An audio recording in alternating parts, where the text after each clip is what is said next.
I think it's ridiculous. It's a witch hunt. I'm leading in the polls. They have no idea how they stop me. The only way they can try is through impeachment.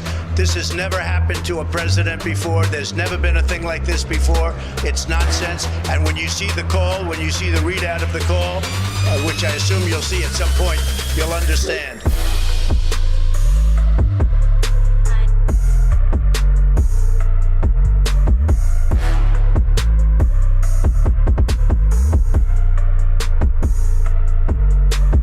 After several days of Democrat Party media outrage over a phone call between President Trump and the new president of Ukraine, and Democrats officially launching impeachment inquiries, we finally have the full transcript of the conversation between Trump and Zelensky.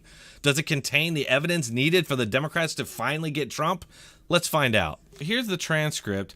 The beginning of it, I'm just going to go ahead and skip because it's just pleasantries and congratulations for winning the election. And I'm going to kind of just get down into the nitty-gritty of this here.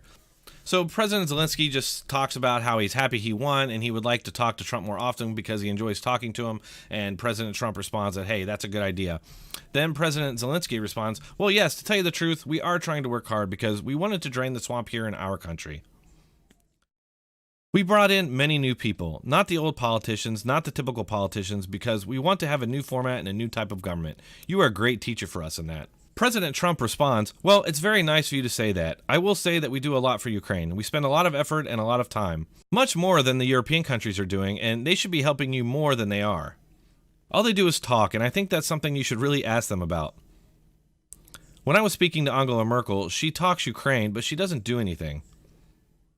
A lot of European countries are the same way, so I think it's something you want to look at, but the United States has been very good to Ukraine. I wouldn't say that it's reciprocal necessary because things are happening that are not good, but the United States has been very, very good to Ukraine. So here we see what Trump was talking about when he said that his concern with the president was that the European countries weren't paying their fair share. And the transcript seems to back that up, even though people on CNN and MSNBC yesterday were saying that Trump just made up this new excuse to defend himself. President Zelensky responds, yes, you are absolutely right. Not only 100%, but actually 1,000%, and I can tell you the following. I did talk to Angela Merkel and did meet with her. I also met and talked with Marconi and told them that they're not doing quite as much as they need to be doing on the issues with sanctions. They are not enforcing the sanctions. They are not working as much as they should work for Ukraine. Something else that's interesting here is that Trump is talking to the president of Ukraine about strengthening sanctions against Russia. He's actually making the case that the European Union and European countries are making it more difficult to enforce sanctions against the Russian Federation. Mark my words, the media will completely ignore that part. President Trump responds, I would like you to do us a favor though, because our country has been through a lot and Ukraine knows a lot about it. I would like you to find out what happened with this whole situation with Ukraine. They say CrowdStrike. I guess you have one of your wealthy people, the server. They say Ukraine has it. There are a lot of things that went on, the whole situation. I think you're surrounding yourself with some of the same people. I would like to have the Attorney General call you or your people, and I would like to have him get to the bottom of it.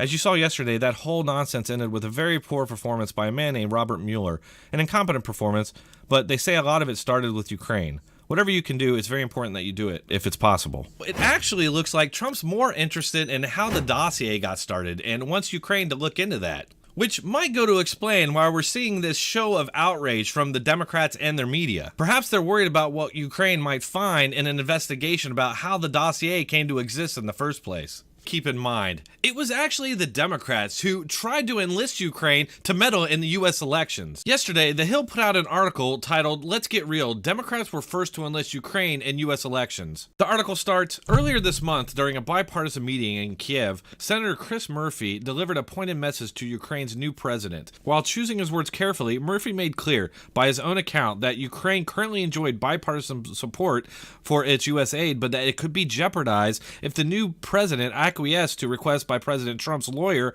Rudy Giuliani, to investigate past corruption allegations involving Americans, including Vice President Joe Biden's family. So it appears that Democrats were actually threatening to withhold aid from Ukraine if they even thought about investigating Joe Biden. The implied message did not require an interpreter for Zelensky to understand. Investigate the Ukraine dealings of Joe Biden and his son Hunter, and you jeopardize Democrat support for future U.S. aid to Kiev. Wow, it looks like once again, that the Democrats are guilty of what they're accusing their political opposition of. President Trump responds, "Good, because I heard that you have a prosecutor who was very good and he was shut down, and that's really unfair." A lot of people are talking about that, the way they shut your very good prosecutor down, and you had some very bad people involved. Mr. Giuliani is a highly respected man. He was the mayor of New York City, a great mayor, and I would like him to call you. I will ask him to call you along with the Attorney General. Rudy very much knows what's happening, and he is a very capable guy. If you could speak to him, that would be great. The former ambassador from the United States, the woman, was bad news, and the people she was dealing with in Ukraine were bad news, so I just want to let you know that. The other thing, there's a lot of talk about Biden's son, that Biden stopped the prosecution, and a lot of people want to find out about that, so whatever you can do with the Attorney General would be great. Biden went around bragging that he stopped the prosecution, so if you can look into it, it sounds horrible to me. Zelensky responds, "I wanted to tell you about the prosecutor. First of all, I understand and I'm knowledgeable about the situation. Since we have won the absolute majority in our parliament, the next prosecutor general will be 100% my person, my candidate. The issue of the investigation of the case is actually the issue of making sure to restore the honesty, so we will take care of that and we'll work on the investigation of the case. On top of that, I would like to kindly ask you if you have any additional information that you could provide to us. It would be very helpful for the investigation to make sure that we administer justice in our country with regard to the ambassador to the United States from Ukraine. As far as I recall, her name was Ivanovich."